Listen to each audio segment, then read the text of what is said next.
it's about getting into schools and talking to young people, because, you know, I know that people can change. And it's about talking to people and getting them to understand and perhaps step back from violence and prejudice and whatever. And we just need to work together and keep on the good fight there. Absolutely. Hey there guys, we are ecstatically happy to announce that we're associated with the Sophie Lancaster Foundation. The times are changing, and with the unfortunate death of Sophie, those changes have made a massive impact for the future. If Sophie was with us still today, I can guarantee what you are doing will still be reaching so many lives of young teenagers, young adults, and those who wish to be as different as possible. So thank you very much. To find out more about this incredible foundation and all the work they do, and more importantly, how you can help, head on over to www.sophielancasterfoundation.com.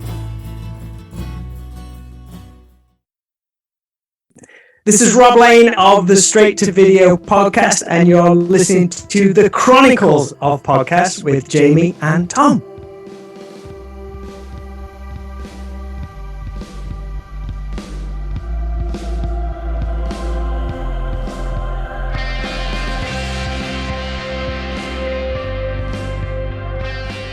Hi guys, it's the 55th edition of the Chronicles of Podcast, and sorry, I forgot to double wave. I do massively apologise. There's your double wave. But we won't carry on, it's absolutely fine, Jamie.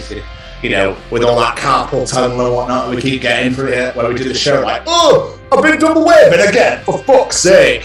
But it's the 55th edition, and Jamie, I believe, correct me if I'm wrong, right? Correct me if I'm wrong. I will. That these are the Chronicles of Rob Lane. I don't need correction. Straight to video? You're right. No corrections needed. Lovely. Perfect. Well, we better keep getting the show on the road, because for some reason the guy behind is getting quite pissed off. Hit it!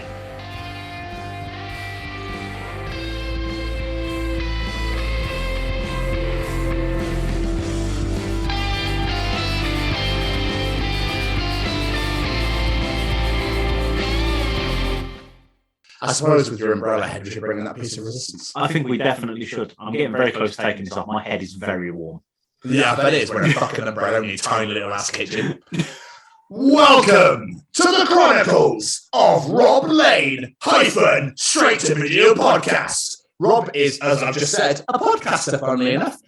He's also a musician, and he's also a creator of arty frames.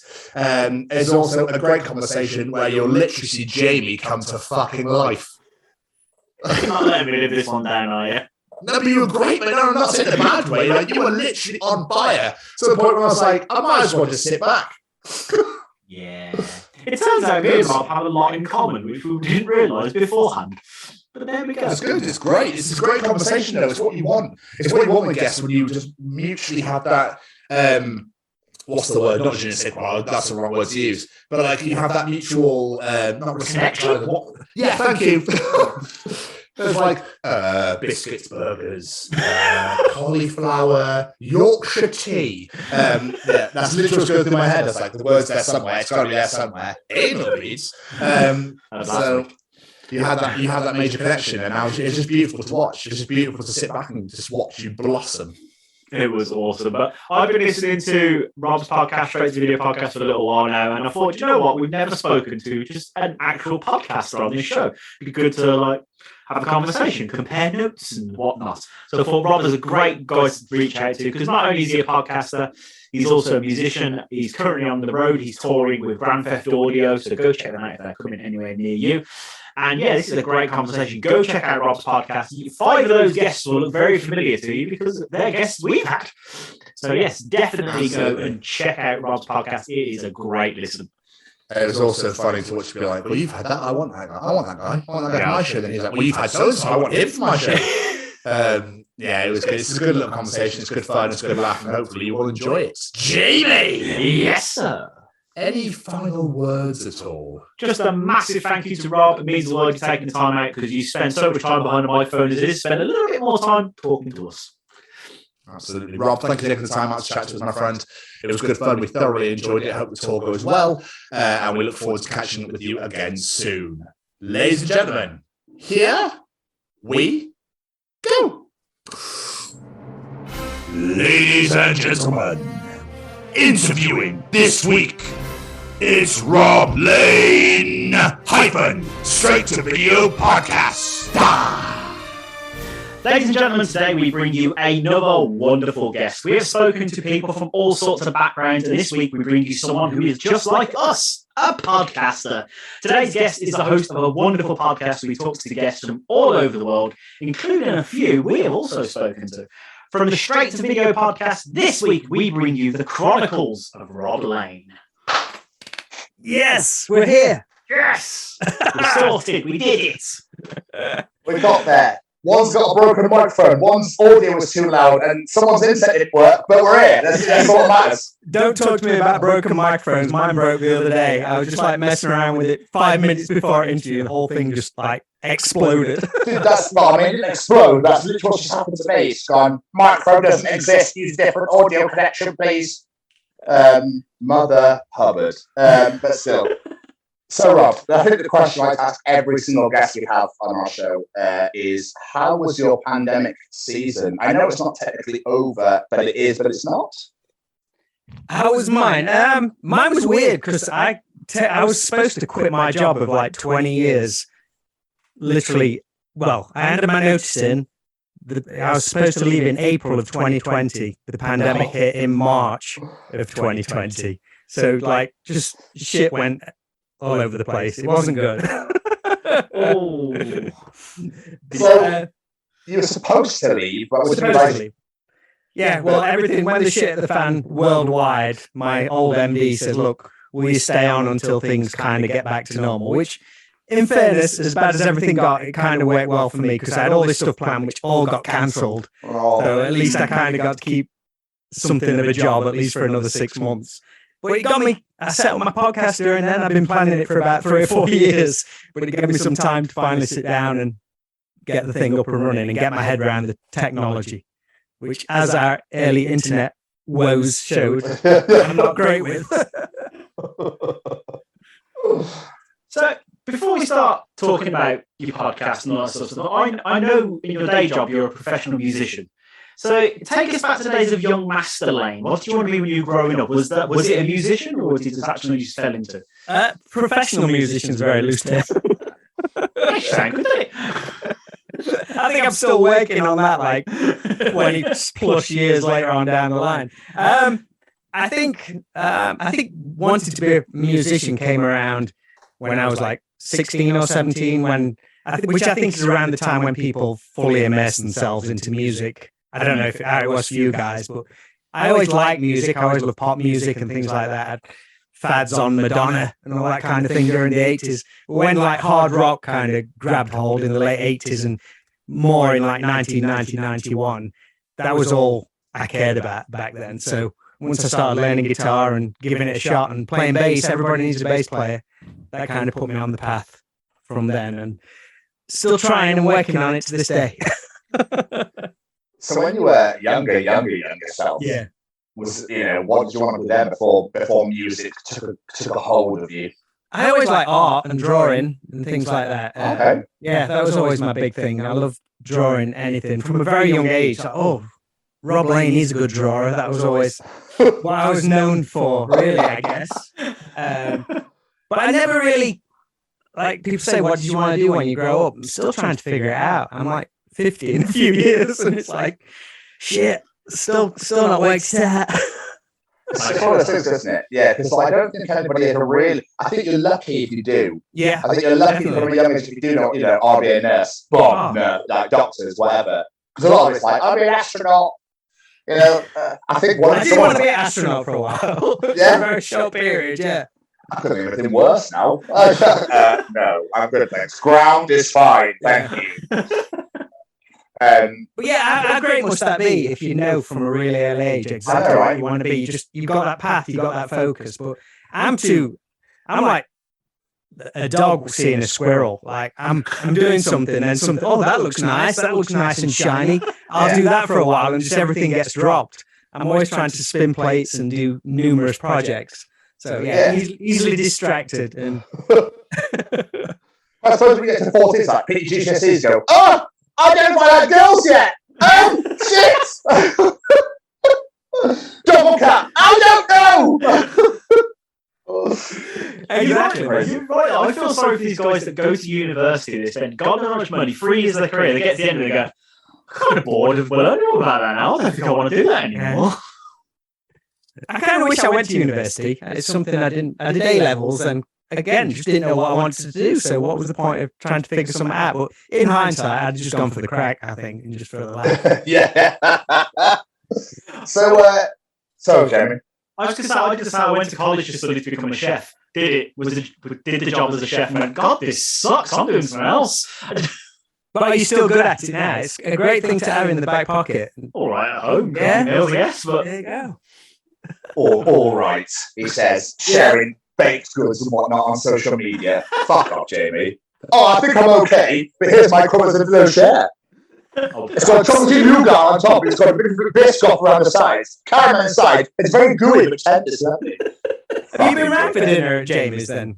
Yeah, I was his best man at his wedding. For fuck's sake. Like this. You're like miles away though, are you? Together now, not literally together, but Yeah. might as well be. Yeah. Well, I'm in Newport, South Wales, and he's in Birmingham, so it's quite a bit of distance. But last week we did a show together because we came off the back of the festival. So, it's not about us, Rob. Stop asking us. I've noticed it. Stop asking us questions.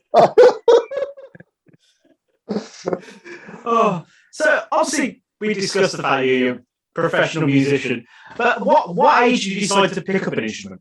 Well, I really got into like hard rock around, how old would I be?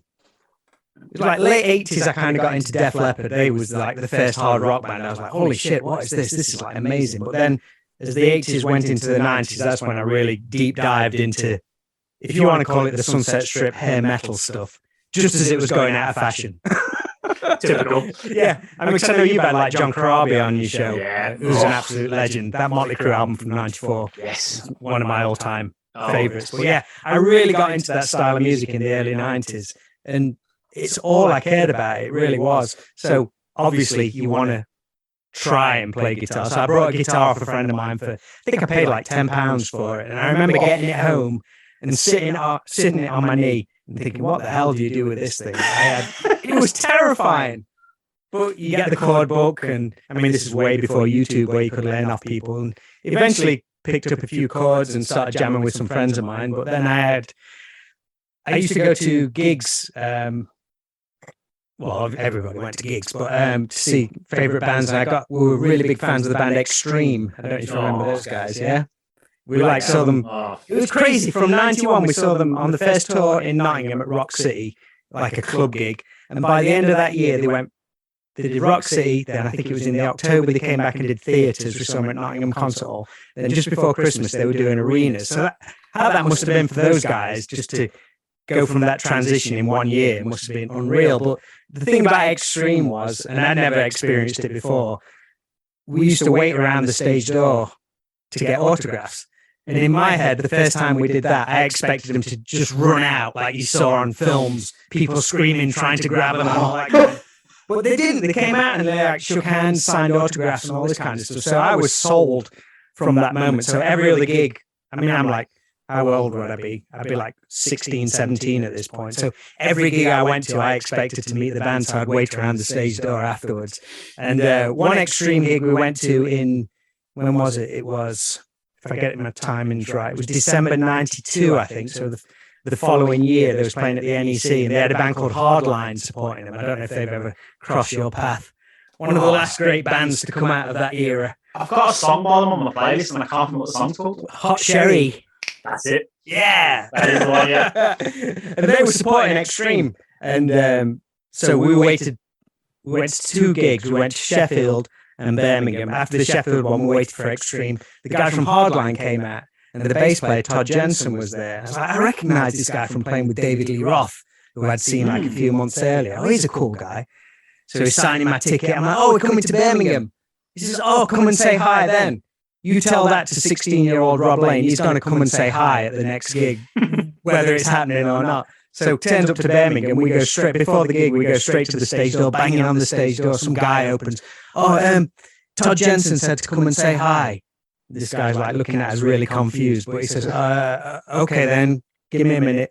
And like 15 minutes later, he comes out and he stands with me and my friend Paul in the freezing cold, just hanging out with us. He says, oh, what do you do? I said, I'll play guitar in bands. He signs my David Lee Roth program, good luck on the guitar and all this kind of stuff. But that was it for the guitar. I met Todd Jensen. He was super cool to me. I'm playing bass from now on. So that kind of made me play bass. And since then, that kind of set me on this path.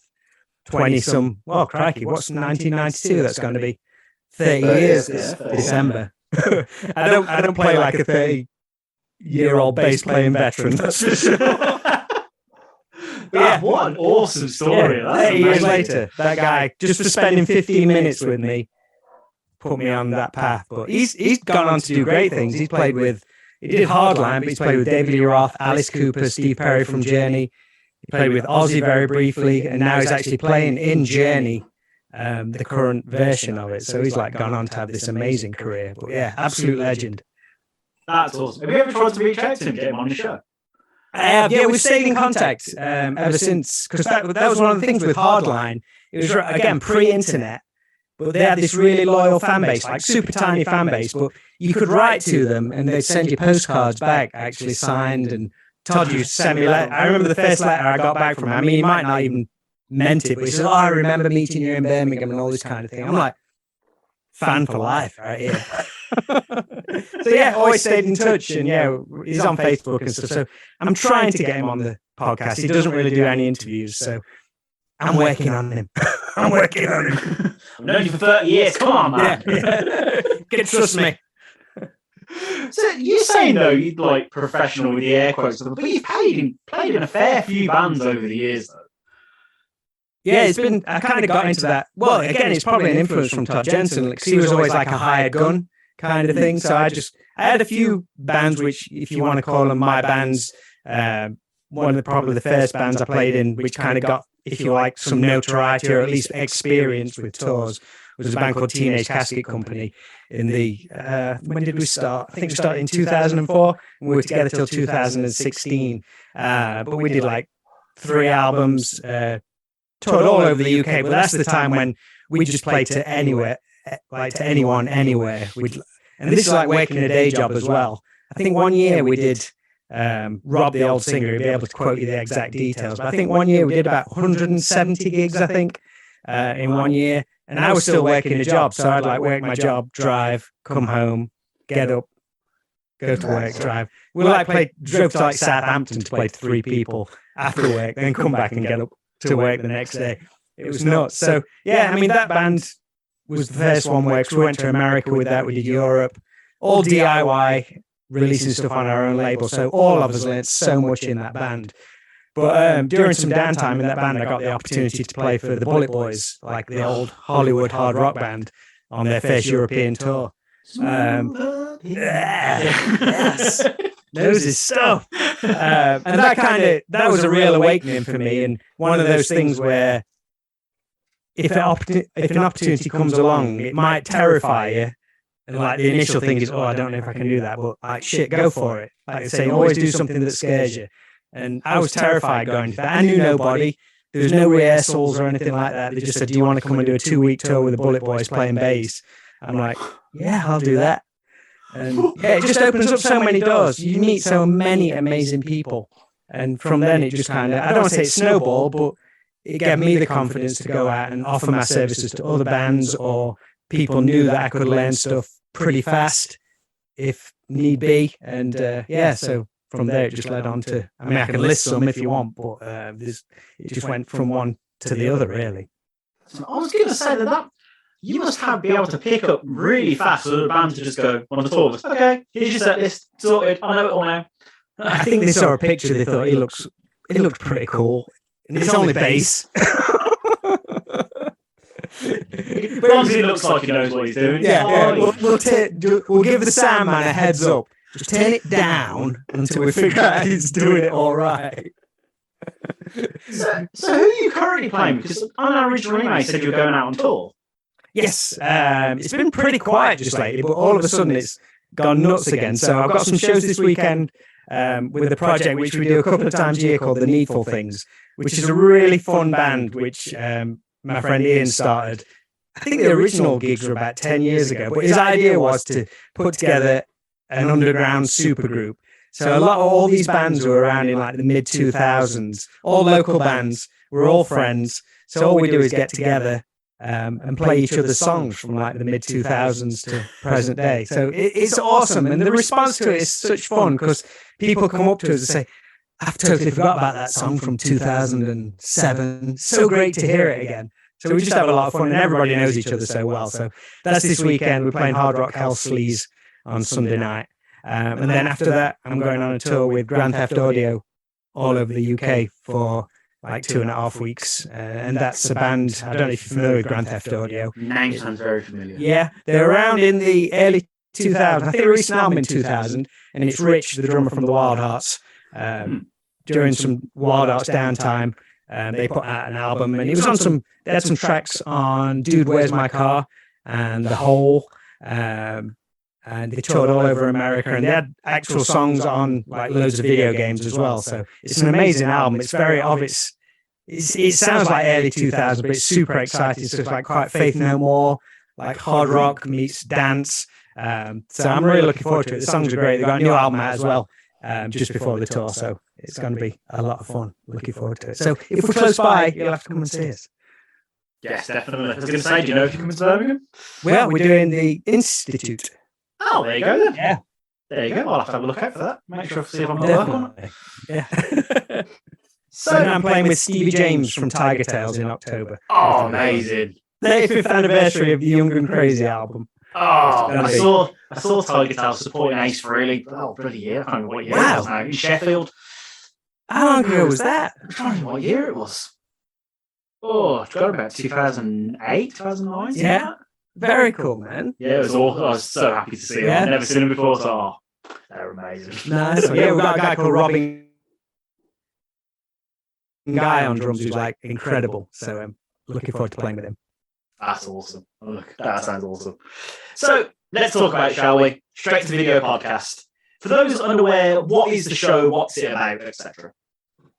Well, the podcast kind of goes back to, I used to do a magazine in around the time I was doing Teenage Casket Company, around 2002 to 2004. So it was the old printed format magazine. And like say, Jamie, you're into a lot of the similar bands. Tom, I don't know if you're into like the hard rock stuff as well, or if it's... No, classic rock's more Jamie's area. That's why I just sat back and shut the fuck up and let you crack on. I've not heard of any of these bands. Nope.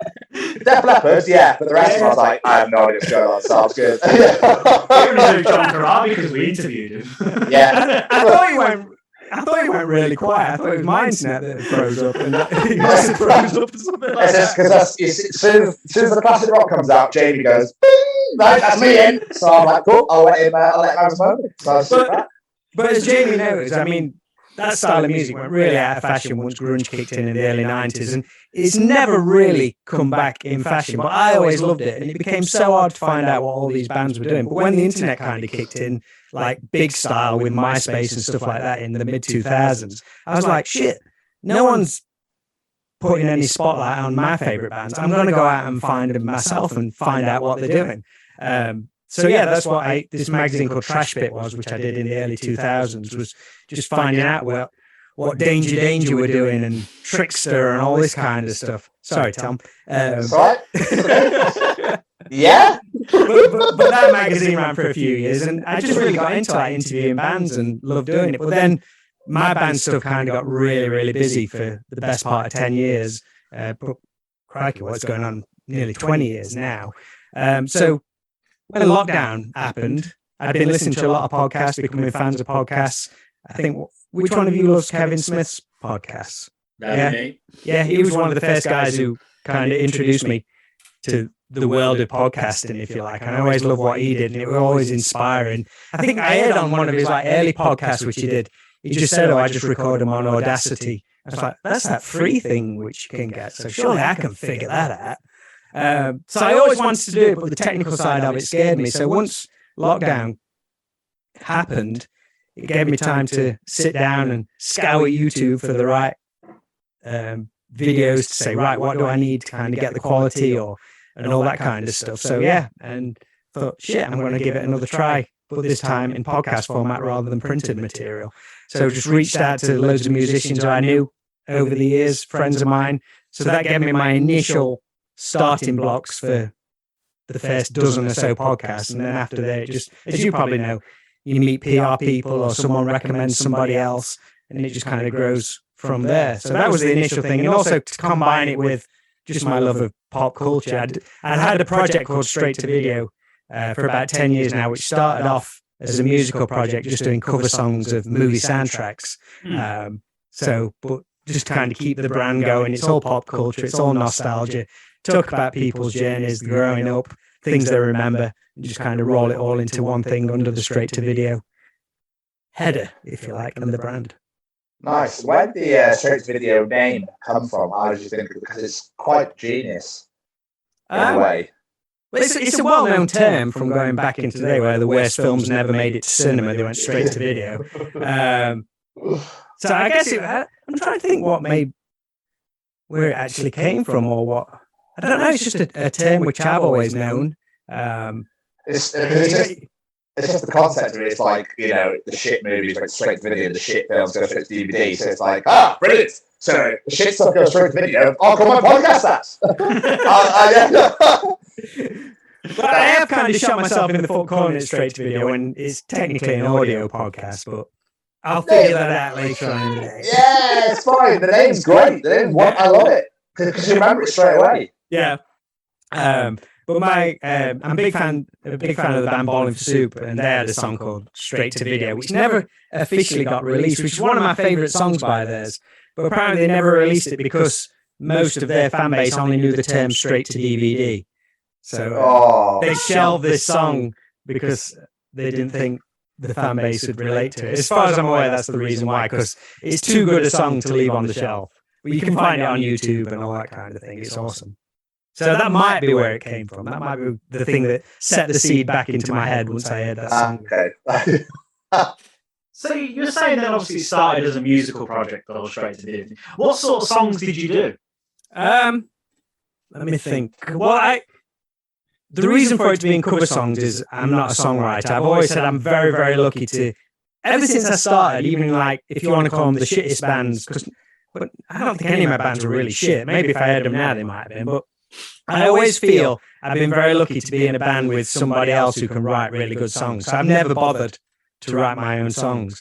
So I wanted some kind of cover band project, and it was initially just going to be a covers band to go out and do local gigs playing movie soundtrack songs. But it's so hard to put a band together these days. At least as everybody gets to a certain age, everybody's got family commitments and stuff. So I could never get that band together. So I was speaking to a friend of mine at a gig one evening called KC. He plays in a great band called the Idle Dead. He says, what's happening with this movie soundtrack band you're doing? He says, I can't get it together. And he says, well, why don't you just do it as a recorded project? You know enough people. You could put together this recording supergroup. So that kind of set me on the path of, right, I'm going to do an EP of songs. So it was just my favourite ones, really. Rush Hour by Jane Weedlin was the first one I did. I did Misery by Soul Asylum. That kind of treaded in. When was Clerks 2? Oh, now you're asking. Put it on the spot. Or something like that. Yeah. So that was like an anomaly thing, but Soul Asylum, one of my all-time favourite bands, so I thought, I'm going to do that one. I did Pretty in Pink from Pretty in Pink, the John Hughes film. What else did I do? I did Miss Amanda Jones from Some Kind of Wonderful, another John Hughes film. And I did Anything by Dramarama from A Nightmare on Elm Street 4, because I love all the Nightmare on Elm Street franchises. So me and my friend Mickey did all the bass and drums. Then I just got different people on board, different singers, different guitarists, to either email stuff or come into the studio, and did an EP. A couple of years later, did an album, and ever since then I've just been doing the odd song, like maybe a Halloween song and stuff like that. But it's a lot of fun. It gets me in the studio and scratch that recording itch whenever I need to. The one that stood out to me when I was checking them out is you did Sugar High from Empire Records. Yeah. One of my favourite films of all time. Man. So I was just like, yes, I love this. This is amazing. Yeah, and there's not many versions with the Gina vocals at the end. No. So I thought it'd be cool to do a version of that. So I got my friend Nikki to come and sing the female vocals towards the end, and that was a lot of fun. So I did the lead vocals on that one, which I'm not confident with, but I worked with a guy called Nat in the studio, and he's really great. I love recording vocals with him because he can give you the confidence and offer suggestions with harmonies and all that kind of thing. So yeah, that was a lot of fun to do. It's one of my favourite ones, which I've done. You said the cover bands of movie soundtrack. It's such a great concept for a live band. Like I know. I saw on the internet somewhere someone's done like a Tony Hawk Pro Skater cover band where they basically cover songs off the Tony Hawk soundtrack. I was like, Yeah. that's a great idea. I love these concept ideas for live bands. It's brilliant. And there's a band called Nerd Halen who like kind of dress up. They look kind of like Weezer, like really geeky looking, but they play Van Halen songs like note perfect. They're amazing. But there's a band called the Blockbusters as well, I believe, which I think they dress up like Blockbuster employees and do all 80s and 90s songs. That's amazing. Is it something you'd like to revisit? Like do some more? I'd love to. I'd love to do a live band version of it, but it's just getting everybody on the same page.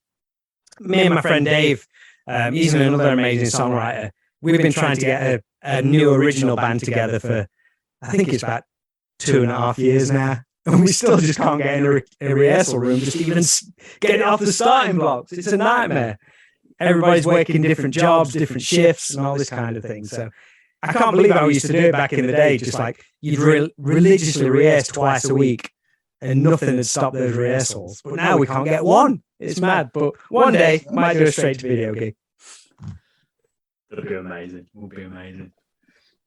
So obviously you said that you used to do interviewing for a magazine and stuff in the past, but now you're podcasting and doing it again.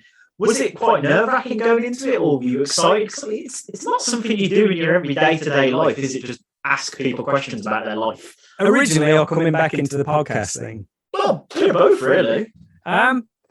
It's weird thinking back to how I used to do interviews back in the day with the amount of information that's on the internet now. Because back then, all you maybe got was just like a single press release from a record label or something like that, detailing the new record, and you'd have the album. That's all you had on that band. So unless you were like a massive fan and knew everything about them, that's pretty much all the information I used to have back then, unless it was a band which I knew a lot about. So I sometimes read back some of my old interviews, and I'm just specifically asking about the album or the tour. That's all I'm doing. But now I'm doing the podcast now. I've got the wealth of the internet at my fingertips. I can find out pretty much anything about anybody. So I'm going into these interviews much more prepared, and I guess a bit more relaxed because I know more about the person's journey prior to going in. I don't know how you guys feel about that. I don't know how deep you go into your research. I would imagine you do, because your interviews are quite extensive. Oh, thank you. No, yeah, I always do. Even if it's someone I know, I always make sure I research, just because you never know everything about everyone. No. And plus, no, my luck, I don't do my research, and they're like, this person got convicted of this thing, and you end up mentioning it like, that hasn't actually happened. I will just say, I'll just say, no, my luck, it would. Yeah. But as in, like you were saying, is it daunting going in? I'm not the most, I wouldn't say I'm a shy person, but I'm a pretty quiet person. I like to, if there's a room full of people, I like to just sit in the corner and just listen to other people talking. I'm more than happy to do that. So I think with it in an interview format where I'm asking somebody some questions, I don't mind it so much because of the research, and I've got the questions pre-planned. If you just drop me in a room with somebody and said interview them, I'd be like, that's where the confidence just drains from me. So for me, I have to do that research to be prepared.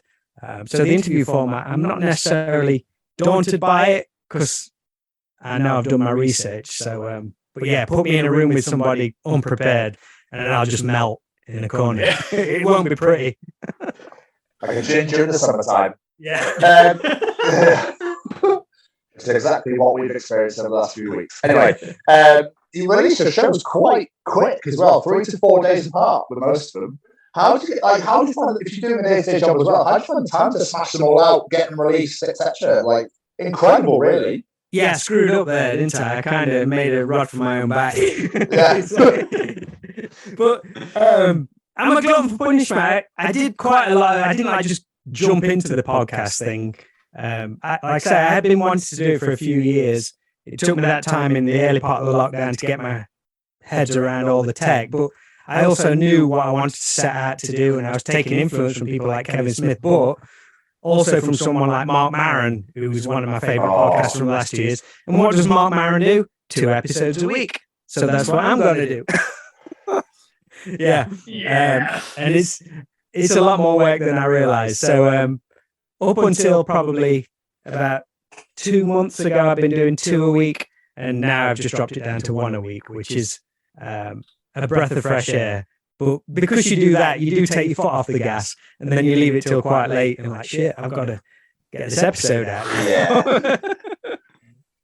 It's always the way, isn't it? It's like, yeah. I can relax a bit now. I've relaxed too much. I've relaxed too much. Exactly. So, yeah, over the next couple of days, I've got to get Fridays out. So, I didn't realise how much work would go into it, each episode. Like if I'm having like an hour-long conversation with somebody, it's going great, there is still that little voice in the back of my head thinking, you've got to edit all this. And especially with it being just an audio podcast, I want it to sound as good as possible. Yeah. And take out all those. With the visual thing, you've got that focus with the eyes as well. It can eliminate some of the distractions or things like that. But if it's just audio, I think some people do. Well, people can lose interest if things are jumping about all over the place. So, I go deep on the editing process. I was going to say, like, we were talking about some of the guests you had before. Like, a lot of people from bands that you love as well. Like, have you ever been like quite nervous just going into something because you admire them and their career, their life, that sort of stuff? I get anxiety going into any interview. I think it's that being scared of not being prepared enough. I think, especially if I don't know what you guys do preparation wise, but I don't do my prep until the day of the interview in case it gets cancelled. Because I don't want to be like, I've spent like 2 days researching this and they've dropped out on me like half an hour before, like shit. So I always confirm the interview the day before, and then on the day, that's when I'll do all my research and dive in and get ready. So that morning, the thing, like the anxiety levels are through the roof, because first thing that morning, I don't know nothing about this person, and I know I've got an interview to do later that day. So that's when I start stressing. But yeah, figure it out. I get everything ready, and I'm stressing up until I click that admit button on Zoom. Then you're all in. There's no looking back then. So from then on, I'm usually pretty good. Unless, like the beginning of our conversation, if the internet's a bit crappy or their audio's a bit rubbish, that's when I stress out. It catches you a bit off guard, because you can't get that nicely flowing interview, which you always hope for. So that can kind of make you stumble for a little while. But you probably, I guess, though, as well, where you're not sure how it's going to go. And as soon as it kicks in, you know from those first few minutes, this is going to be a good one. Yeah. Classic example of that is Jason Page, the guy who sang the Pokemon theme song. Right. That was his emails were very short, so a bit like, we're not. But I think he was portraying his personality and his comedy value into his emails. So he was actually just winding us up basically, because then when the interview started, he just started singing at us straight away. Like, what's going on? Yeah. Yeah, right. It's a great feeling, though. Yeah. She's talking to a stranger, but like talking to a stranger, but instantly like, I feel comfortable straight from the get-go. Yeah, absolutely. I love those ones where, like you say, you start off, you talk to a stranger, by the time the interview's finished, you're like, I think I've got a new friend here. Yeah. Do I ask for his mobile number so I could text him to keep in touch? But a classic example of that is we interviewed one of Tom's favourite singers of all time, and now they're really playing like PlayStation games at 2:00 in the morning together, like, talking all the time. They're like best friends now, and it's like, this is nuts. Wow, who's that? Who's that? Braden Barry, Where's he from? Canada. Right. He's a emo acoustic artist. He's now dabbling in EDM. His band's called Say We Can Fly. It's just him with an acoustic guitar. Absolutely incredible. His music's very emotional. I relate to it quite a lot back in the day, like 2014, 2015. Right. There's a lot of shit that, like personal shit that was going on, and his music got me through that and got me out of that. So in 2020, I said to Jamie, it's like, let's speak to him. Let's see if we can get him first. He probably won't. 5 minutes he replied in. I was like, oh, fuck. Okay. Okay. But I think because it was such an early on interview, I pretty much near enough fanboyed the entire time. We had to edit a lot out. I was like, a lot of that. So yeah, it was. And afterwards, like, oh, I'm never doing that again. That was horrific. So Are you going to get him back on the show though? He's been on 3 times, 3 or 4 times. Wow. Yeah. But a lot of that. Did you find that though? Actually, finding a quite good question to ask. When you first started interviewing, even if it was the magazine days, that you found when it's people you loved, you're a bit like, oh my God, I'm so excited. Oh my God, I've asked this. This is going to be great. This is going to be so much fun. And then you find yourself doing it in the interview going, in your head, you're going, shut up, shut up, shut up. But then your mouth just keeps going and going and going and going. Does that ever happen to you? I don't think so. My nervousness and like trying not sticking to the questions I've got. I don't think I fanboy that too much. I don't know. I'd have to go back and listen to some. Yeah. I remember doing it with John Corabi. I was like, you're like my favourite singer of all time. He's like, you need to get out of life. I was like, it sort of puts you in your place. So like, yeah, he's just a dude. He's just a dude. Yeah. As it got to that point though, now, do you think you would still get starstruck, or are you kind of? No.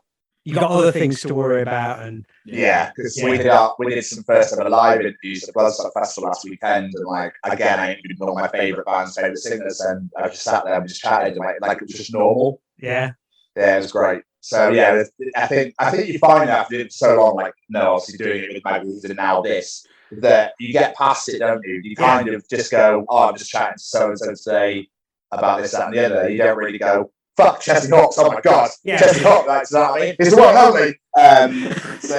only. One thing I do try and keep in my head though is never to take it for granted, because I think when I was doing the band stuff, I think I can't think of anything off the top of my head, but we'd support some not big bands, but bands which we were fans of, and I think sometimes, I've got to play it cool here. I can't like go and, you know what I mean? Maybe I should have gone up and told them how much I enjoyed such and such album and stuff like that, but I didn't because I was playing it cool, or I didn't take something to get signed because I'm playing it cool. So in the back of my head, I try and keep a middle ground. So yeah, this is still awesome. This is still great. Yeah. The amount of times we did it, we played it so cool for the interview, and as soon as they click connect, we're like, oh my God, that was amazing. That was so cool. Oh my gosh. So, do you have any like bucket list guests? Those guys who are like, I need to get you on my show. Well, I want to get Todd Jensen on, the guy I mentioned earlier on. The guy who put me on the path with bass. I did actually interview for the old Trash Bit magazine many years ago, but that's like going back a long time. So I'd love to get him. And we've only ever spoke on email and that one because that was on telephone way back, and we've not seen each other in person since. When would it be? Either 96 or 97. So it'd just be good just to do a Zoom chat and have a proper catch up. So he's one. I had Mark Torian on from the Bulletboys, like a guy I've known since 2007. I've done 3 tours with him, always stayed in touch. He was one of the first people I reached out to when I started the podcast, but it took me 2 years to get him on there. I finally got him. Like people, it's Mark Torian from the Bulletboys, big deal. But to me, it was a big deal because I know how much of a great story he's got and what a character he is. So for me, that was cool. Other bucket list ones probably sounds silly, but I'd love to get Robbie Williams or Mark Owen from Take That on the show. That'd be great. Yeah, either one. I'm a big fan of both of them. So I think that'd be a lot of fun. Just them as people as well. I love seeing them in other interviews. So that'd be really cool. I got to get Charlie Simpson on from Busted as well, because I've had Matt and James on. I need to get the hat trick. Yeah. I've tried to reach out to Matt and James in the past. I'd love both of them, just so I could turn around to James and go, "Son of Dork, bring it back." It was incredible. Yeah. I think both of them contact. I mean, I got in touch with them just from messaging. I didn't have like a press thing or anything like that, but I think James took a long time to get, and he'd like be saying, "Yeah, let's set it up." So I'd email him back, "Okay, cool, what date?" Then nothing. Oh shit! Like, and then I'll try again this day. Then, I'm free tomorrow if you want to do it. I'm like, yes. Like, but that day of doing it, like, is he going to show up? Is he going to show up? So I'll send him one. I'll call him the next day. I was like, yeah, fine. I'm like, banging. So I love that you mentioned that though. Like, it's something that has happened before. Like those last minute ones, I can do it tomorrow. Like, does that just make you go panic, or because you do all your research on the day, is it just like, tomorrow would not be a problem. I had a guy called, again, another one for you, Jamie, Danger. Are you familiar with him? Yeah. I've been trying to get the original guitarist, Andy Timmons, to do an interview for like months and months and months. And I think I just sent out, it was around the time I did my 100th episode, I sent out like a mass email out to everybody, just say thank you for the support. And I had Andy's email on there. And he emailed me back, because he must have remembered that we'd been in touch about doing an interview at some point. I'm free in a couple of hours if you want to do it then. I'm like, oh shit. But he was like, well, this is my shot, so I've got to do it. So it was like full on research for 2 hours. But luckily, he was an awesome dude and like super friendly, and he likes to talk as well. So I only had to ask a couple of questions, and he was just off and running. Aren't they the best guests? Yeah. The amount of times they're like, I should shut up, I'm talking to him. It's like, no, the show is about you. Talk more. Have you got any kind of interviews in your repertoire that you're really proud of? Ones that you're like, that was so good. I'm so happy I got to sit down and have that chat with that person. Yeah. A few people asked that, because the podcast got quite a few episodes now, they say, which one should I listen to? Which would be a good example? And there's always two interviews where I always go to. The first one is Wednesday 13, which was, for me, that was my 100th episode. So I was like, it's got to be a good one. And that interview kind of encompassed everything I wanted the show to be about. I think for example, if I had 15, 20 questions, I probably only asked maybe 4 of them. Because straight from the get-go, he just went off on a tangent, but a tangent of really cool stuff, which I like to speak about. So we started off talking about old 80s toys and things he still collects to this day. Oh, this is great. This is gold. Then he started talking about old videotapes he used to rent. And the whole conversation was pretty much all about that. And he was talking about going to school and how he used to dress going to school with like his denim jacket and the band patches which he had on there. It was just brilliant. I really love that episode. It's one of my favorites to this day. So that's one. And then bringing him back up again, the Matt Willis from Busted one. That was one going in where I hope this is going to be as cool as I hope it's going to be. So I'm a fan of this guy. I want to be his friend. It's that one. And he was. It was awesome. He was late getting into the interview. He totally forgot about it. I'm like, oh shit, I've lost him. He's gone. But I messaged him again. It's like, are you still okay? He's like, yeah, I'm coming in now. So straight away, he's like, oh fucking hell, mate. Sorry, I'm late. Straight away, it just released the tension straight away. And it was brilliant. So they're the two, the Wednesday 13 one and the Matt Willis one. I'm particularly proud of. And it was good audio quality as well.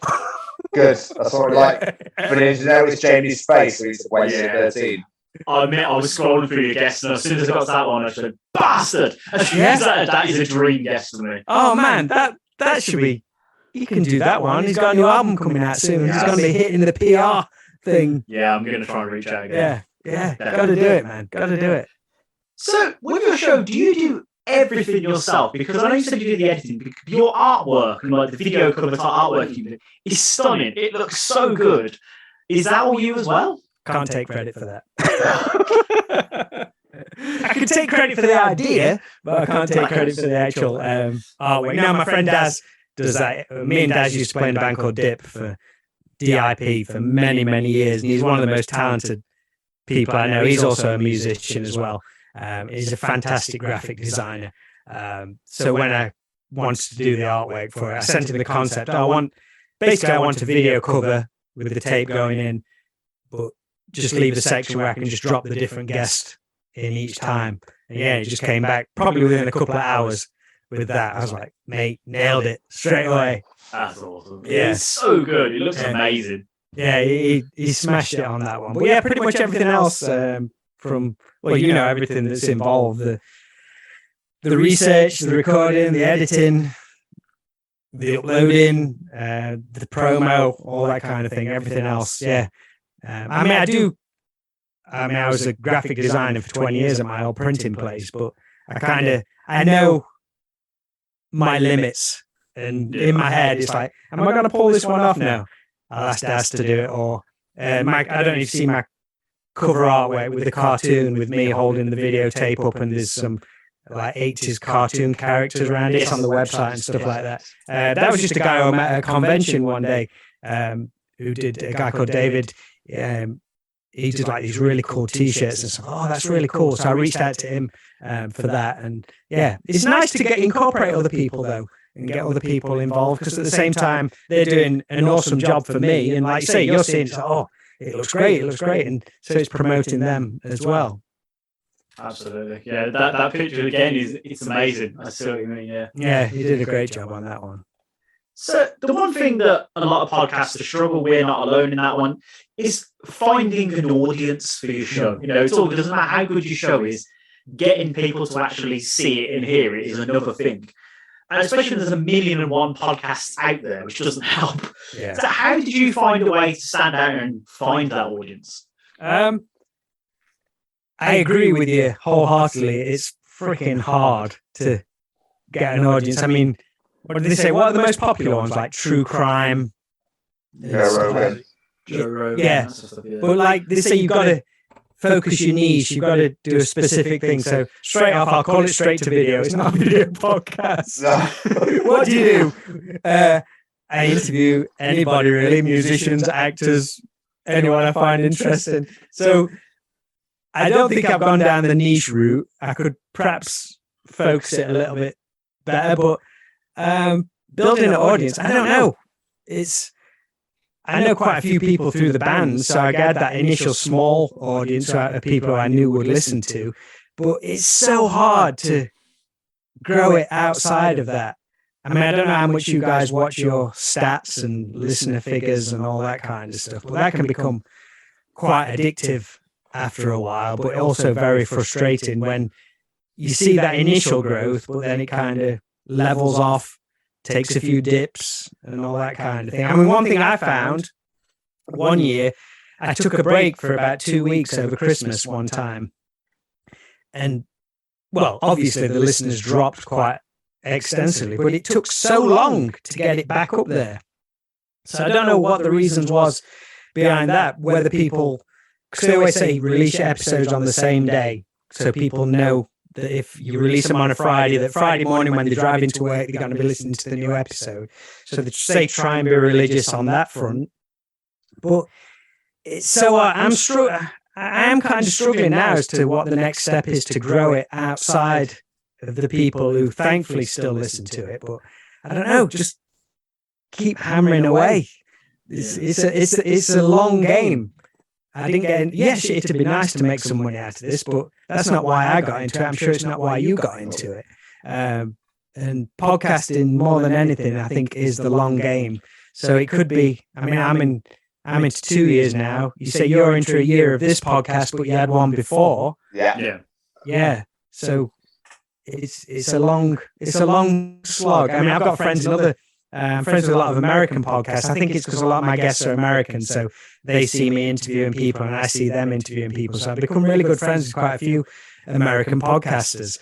And I know their frustrations as well. It's like just whether it's hitting so many subscribers on YouTube, they're like, how do I get more? Because they see other people with like thousands and thousands. I don't think there is an answer.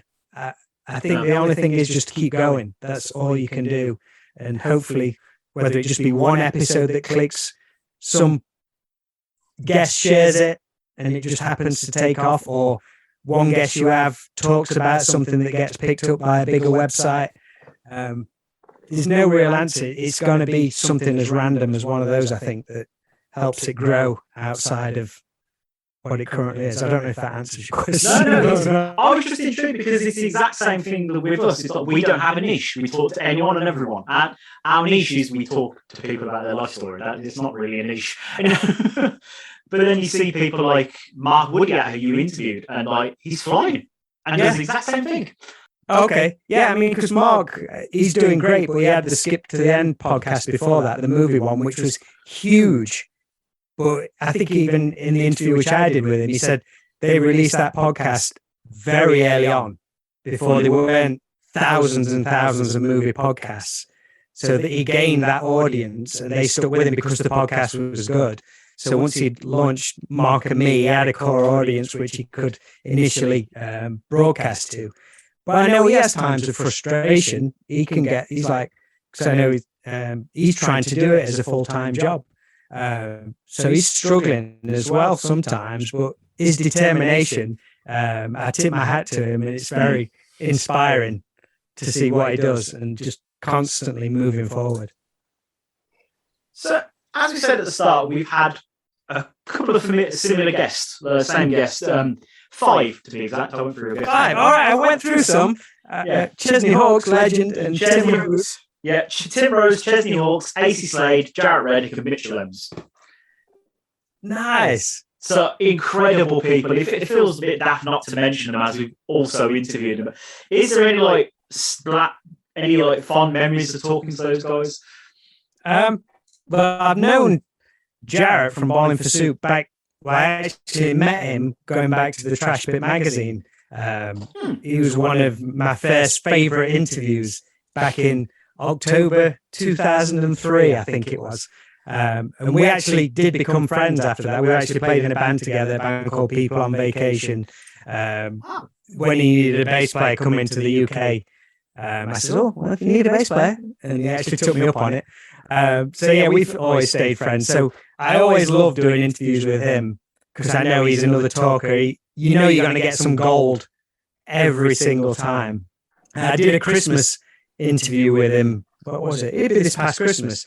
And I said, I should have sent you some questions beforehand. And he says, no, you won't, because I'd never read them anyway. He just likes to do it off the cuff. So one of my favourite people on planet Earth right there. So as I'm sure your interview went great with him as well. Yeah, and he was one of our earliest as well. It was probably our first big interview, yeah. And he was phenomenal. I'd love to have him back on. He was so good. It's awesome. And AC Slade, another guy who I've known, again, I met through Trash Bit magazine when obviously he did the Murder Dolls. I was a big fan of those. But when he came back with Trash Like Vision on their very first tour, I interviewed him for Trash Bit magazine then. And again, luckily became friends with him. And I used to have through Trash Bit, I had a record label called Trash Bit Records. And when he did AC Slade and the Dark Party, we actually put that out through Trash Bit Records. So that was a big thing for me, for him to trust in me to say, okay, you can release this album for us. So an absolute amazing dude. And great to see what he's doing with the coffee stuff as well, with Catfight Coffee. He's just like hit the ground running with that. And going back a little, that was fast. But going back to what you said, you were asking me about, do I do everything with the podcast? I think AC does pretty much everything with that Catfight Coffee thing. And they're like relentless with like the mail outs, the merchandise is amazing, all the different brands. He does like the shows with them, selling it. And so, yeah, I think that's incredible what he's done. And who else did you mention? Mitchell Ems. Actually, I saw him in Birmingham last night at the Gaslight Anthem concert, but I didn't get a chance to speak to him because other people were speaking to him, and then he was off with his girlfriend and all this kind of stuff. But that was actually the first time we spoke. He's a local, like he used to be local to me, playing in a lot of local bands. So that was a cool one. A really nice guy. I'd love to see him do some more stuff. He seems to gone really quiet for a while. He did the stuff with the treatment, then kind of went off the radar other than his solo stuff. But it'd be great to see him out there playing live again. Our interview with Mitchell was like 3 hours long. Is that the one where someone get a bit of a man crush on him? Is that the one I remember? Jamie. Yeah. I think I watched your interview when I was doing some research for it. Oh, really? That's Yeah, I awesome. think so. Yeah. No, I remember that bit. He's just a beautiful human. She's really is. I was just listening to his songs before we did the interview and I was like, I think I'm falling in love with this guy. It's just amazing. Yeah, it's really good stuff. It really is. Oh, that album is insane. Like, every time I talk to him, like, where's the second album? Come on. Come on, get to it, boy. This is incredible. I need it. Yeah. He'll do something eventually, for sure. Can't believe he's in Birmingham. He didn't tell me. I mean, I don't blame him. I think it was him. It looked like him. No, he put on his Instagram story. He was at a gig in Birmingham, Right, so it wasn't. Yeah, it wasn't. So, before we start wrapping up, obviously, people know podcasting, it's a free medium, but in order to get support for yourself, you have a Patreon for the show. Yeah. So, what sort of things do you offer with your Patreon? That was another thing. I was like really hesitant about doing that. It's like, will anybody do this? Will they think? Like I say, it's weird asking people for money. That's a hard thing. That's a hard thing for musicians to do. I think anybody from a creative background doing something you love, and for the most part, you do it for free.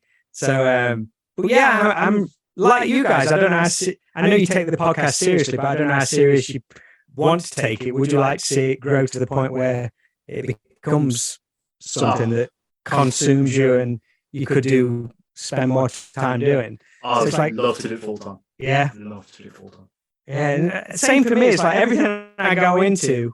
That's one of the reasons I quit my job pre-pandemic, which obviously went a little bit longer, but I did actually quit in November 2020. But I was thinking, I've had this great job for 20 years, which I could easily coast out till retirement, but I'm getting older. I need to do something else just for a change for me. And everything for as long as I can remember, everything I've done in my spare time and enjoyed, if I look at it realistically, somebody out there is making a living doing this. They do it as a job. So why not at least give it a shot? At least I could say I gave it a shot. So I thought, right, I'm going to make a jump and try and do so. I do like comic conventions, selling Lego frames, which sounds crazy, a 47-year-old man playing with Lego. But I sell frames at conventions and love doing that because it's all nostalgia-based, pop culture-based. It's something that's passionate for me, so I do that. I started the podcast. I'm like, I really like where this is going. I'm passionate about this. Some people, I know it's hard to make. It's nigh on impossible to make a living, a full-time job out of it, but it can generate some money. So if I'm passionate about it and putting my heart and soul into it, why not try and get something to help it? So yeah, Patreon, I gave a shot, and it's a lot of fun. It's hard work because, like you say, what rewards do you offer? Going into it, I looked into a lot of what other people were doing, but somebody said to me, a lot of people will just want to support you. You don't have to necessarily give massive rewards. So depending on your tiers, like the lower tier, I think people will come into that because they just generally want to support you because they're a fan of the podcast or what you do. But in the others, it's stuff like a bonus episode, which, to be honest, I need to pull my finger out a little bit on, because I do a bonus movie podcast as well where I just talk about films. But again, it's so hard when you're doing the podcast. It's taking so much time. But I do a bonus movie podcast where I pick an old film, get another guest on, we talk about that film. We have a private Facebook group where everybody who's a patron gets an invite to this Facebook group, and we can all chat about the episodes, any ideas for this show. So there's that interaction there. What else do we do? They get a free download of all the straight to video back catalogue, all the music which I've done. So it's probably over 30 songs now. And then the higher tiers, after so many months, they get exclusive merchandise. So I do like enamel badges and an exclusive t-shirt and things like that. So it's been a lot of fun, and hopefully, I hope people enjoy being a part of it, supporting it. That's great. Yeah, it's great. Absolutely great. But you mentioned you sell frames at conventions with Lego bits about pop culture. Is that what Arcade Frames is? Yes. Yes, nailed it. That was literally my next question. What? Because I saw it on Etsy and it's called Arcade Frames, so I was quite curious to know what it is. Yeah. I was just trying to think off the top of my head, how did I start doing it? And my nephew brought me a frame for Christmas one year. I've got it actually around here somewhere. And it was basically 4 horror figures. Who was there on those? Freddy Krueger, Beetlejuice, Chucky, and I think Jason Voorhees, like a little Lego figure on this horror background on one of the frames from IKEA, like one of the box frames. And I thought, this is amazing. Then my really overcritical personality kicked in, and it was like, that's great, but I could do it better. I could do a better job of this. So I thought, how easy is it to get these figures online? So I found a place where you could order the figures. I thought, right, I'm going to have some fun with this, dude. A really cool background to it and put my own stamp on it. And I did a few, sold a few, and again, that's just grown from there and started doing conventions, which for me was really daunting because I'm not a very good one-on-one person in real life. I don't know what to say to people. I never sold stuff on a market store or anything like that. But yeah, I did it and I found I really enjoyed it and it's a lot of fun. So that kind of grew. And that was one of the things which led me to leaving my day job. Right, if I can save up a good amount of money before I jump into career suicide, it'll give me a little bit of a leeway. So yeah, that's been a lot of fun. And it's constantly growing. People really like them. So hopefully that'll continue to gain speed alongside the podcast as well. Yeah, fingers crossed. Maybe you can whack at your Patreon. Yeah, that's not a bad idea. I might be able to do like an exclusive one to Patreon members or something like that. Rob Lane minifig, that's all we all need. When you got your own action figure, you know you made it. Exactly. So, Rob, what have you got coming up that people can look out for with you, whether it be guests on the show, tours you're doing, whatever it may be? Well, the latest stupid thing I've done is, I don't know if you've seen it or not, but to expand the straight-to-video brand, me and my friend Chris have opened a video shop in 2022. I don't know if so. We've got the straight-to-video now. The straight-to-video 80s video shop opened a couple of weeks ago near my hometown. My friend Chris, who I've known since early band days in the late 90s, we were actually on holiday in Florida earlier this year. And Chris runs a sports shop in the town, maybe 3 or 4 miles away from me. And he's been doing that for a while. He does these really cool goalkeeping gloves called Glue Pro. And he's been doing that. He's been doing the Glue Pro stuff for probably about 3 years, but he's had like an actual physical shop for a year. And he says to me, he says, I've got this room upstairs. It's all part of the rent. It's all part, I've been paying for it for the last year. I want to do something fun in it. I want to do some kind of retro 80s room in there. So that got my brain ticking. And I said, mate, you know what you want to do? You want to make it into like a video shop.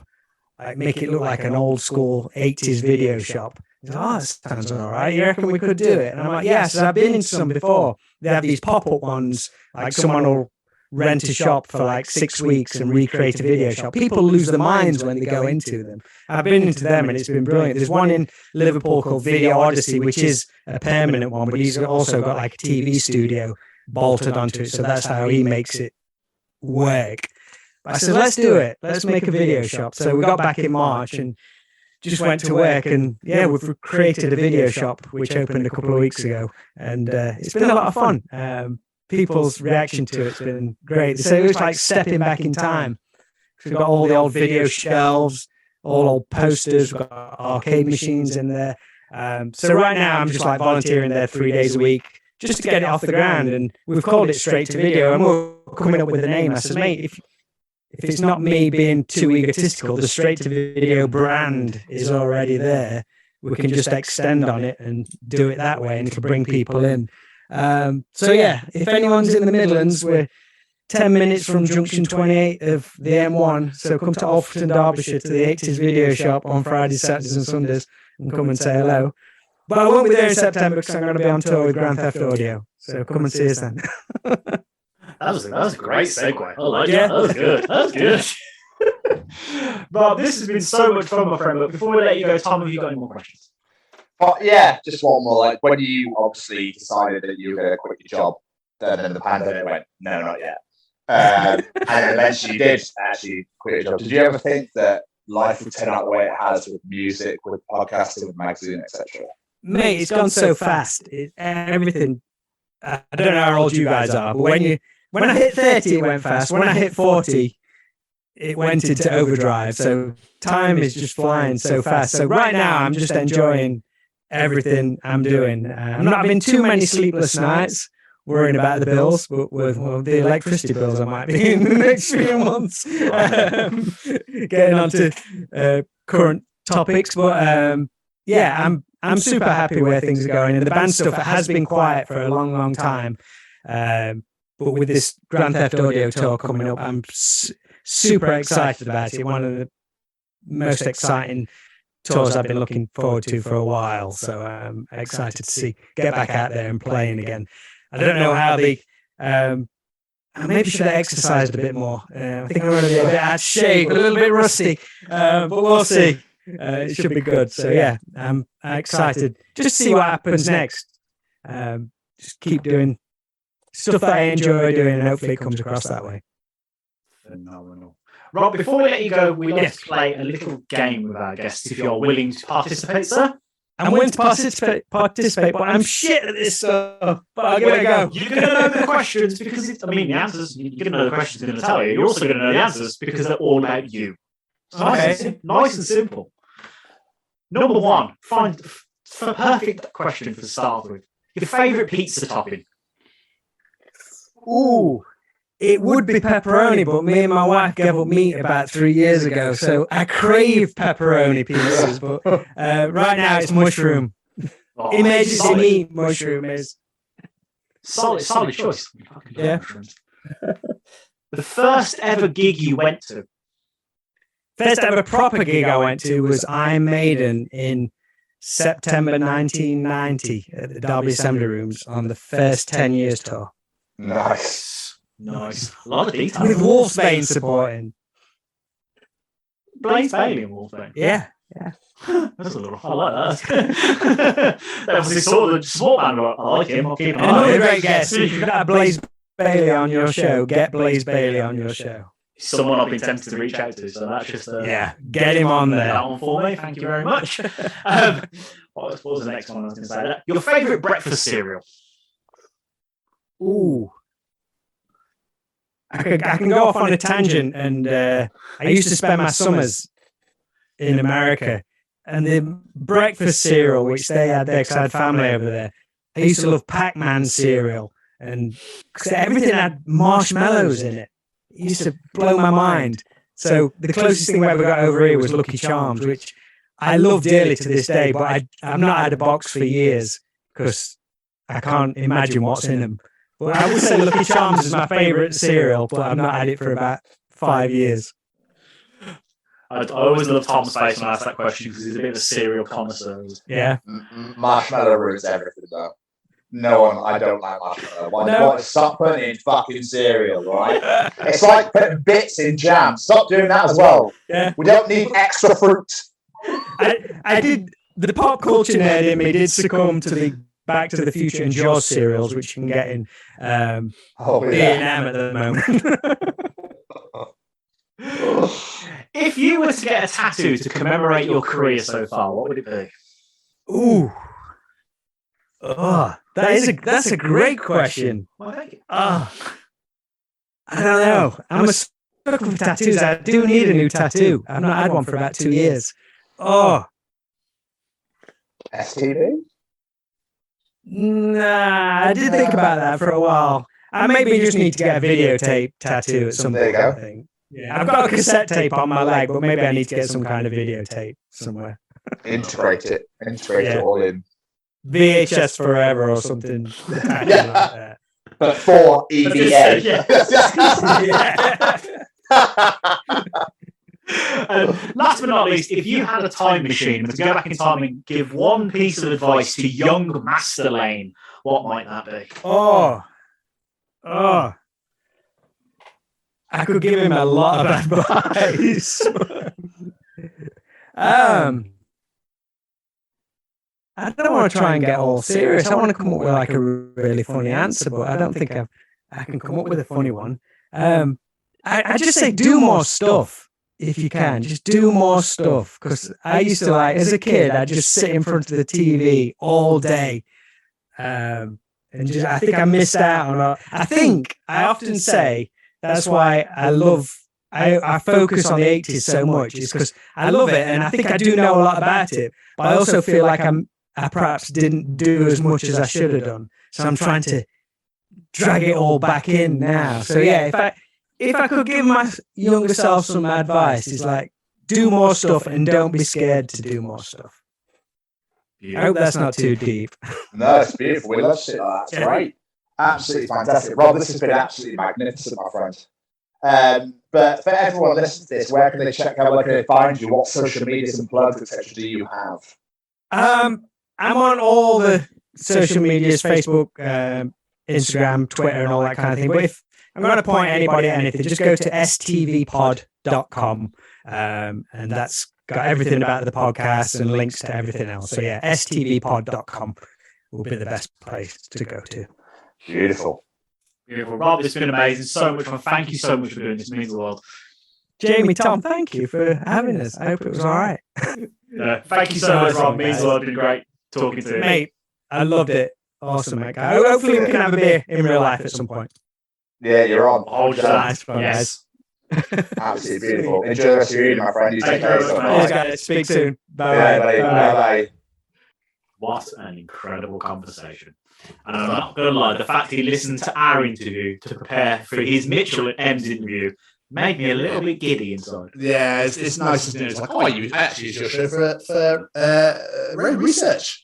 It's like, did you? Fucking hell. Wow. Like, okay, that's awesome as fuck. And the fact he just went, which one of us that had a man crush? Yeah.